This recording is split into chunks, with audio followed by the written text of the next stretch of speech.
What's going on, you all? We talked about the situation with Sonya Massey before.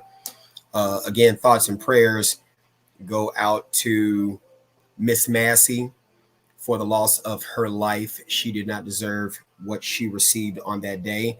And that officer has no justification whatsoever that he could come up with for his indifference to her from the beginning of the stop all the way to him using the unlawful use of deadly force. But trigger warning, I am getting ready to ask a question or make some statements that you might find disturbing. So due to the graphic nature of what you may see and or hear, listener discretion is advised. I am not going to apologize for what I am about to say because it is going to be controversial and is designed to be that. As a police instructor, firearms instructor, criminal justice lecturer, anger management specialist, behavior, all that other credentialed stuff, I'm qualified to make the statements that I am about to make and to make the assertions that I am about to make. And I have just this question to ask: where were they? Where were they? Where were they? If you watched the body camera video and you saw Miss Massey, did she appear to be in her right mental frame of mind? Now, granted, she did answer certain questions, but she appeared to be mentally right. Where were they? Where were they? You don't have to like me, and that's okay. Where were they? Where were they at?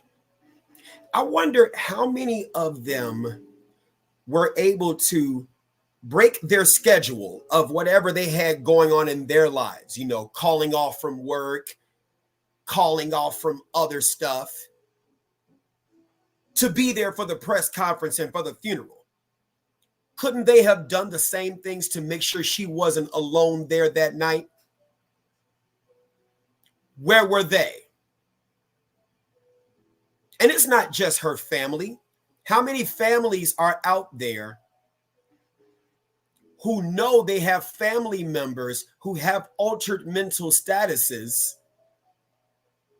and put them in a home, leave them alone?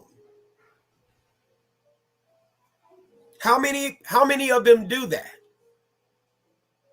How many do that? I'm asking a valid question here because there's a lot of people there. Same thing, not just her. Same thing for the Laquan McDonald family. When Laquan McDonald went through what he went through in Chicago, how all the family just all of a sudden just come out, and now they got a bunch to say. But why was he a ward of the state?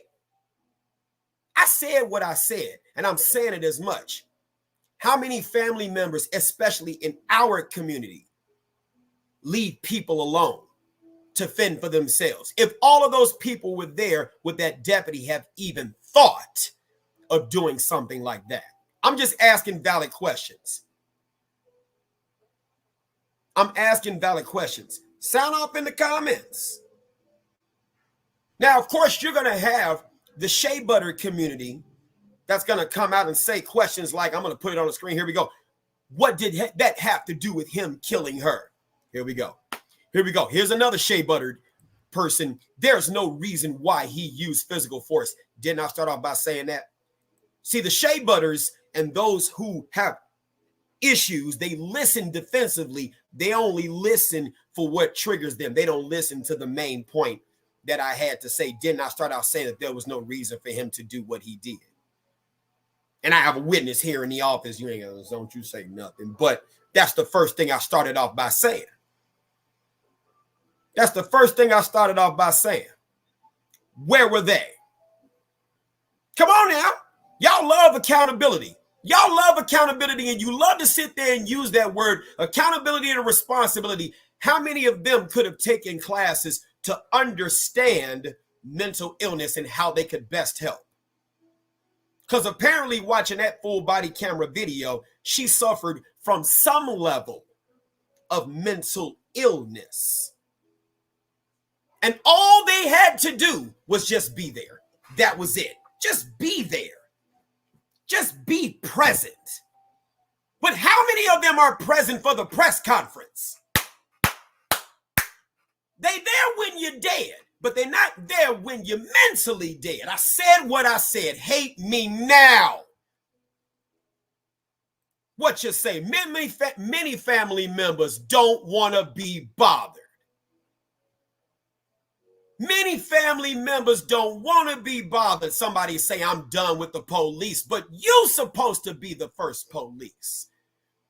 You're supposed to be the one that's there for. If family was there, she would never have had the need to call the police. She would have never had the need to call the police if just half of you all were there. But now you're there with Attorney Ben Crump, and we're here to fight for justice for Miss Massey, because you know he can't wait till one of our bodies drop.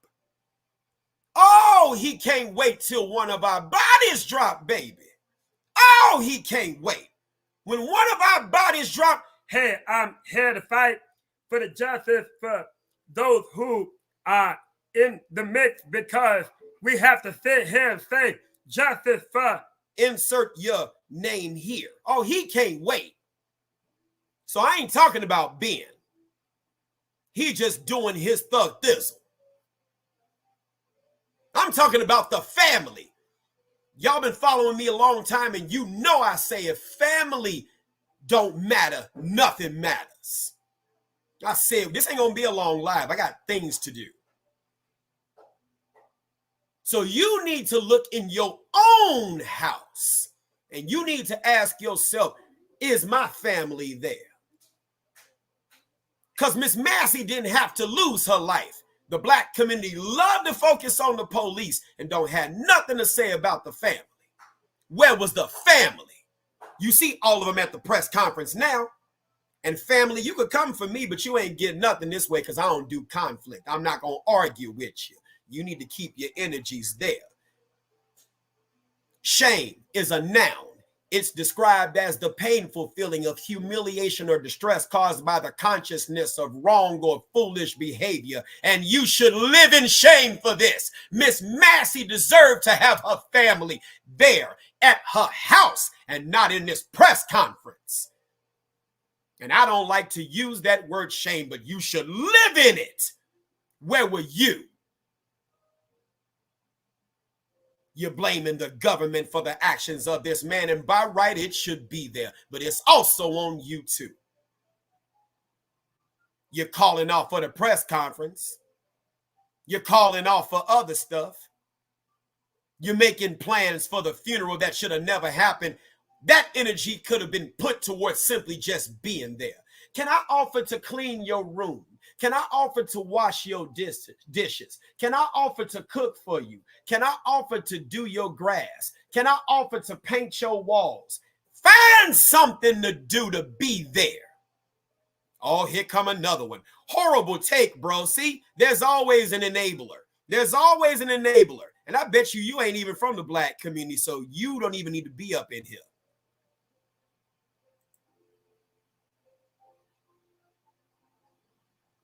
What did you say? I mentioned to you this in your post last night, that it's really disturbing that the family only shows up now. That's not to say that the officer was not in the wrong for this, because he absolutely was. I agree. That's our whole point.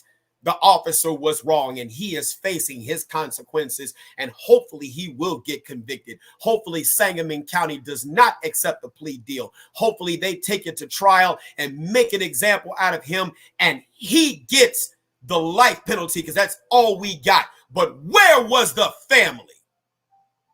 Where was the family? Destry, you are right. And you and I know we've been in places, I won't say where, but we've been in places where family will just drop off their kids like they don't care. And then you wonder why the kids are out here acting up. There is an African proverb that the child not embraced by the village will burn it to feel its warmth.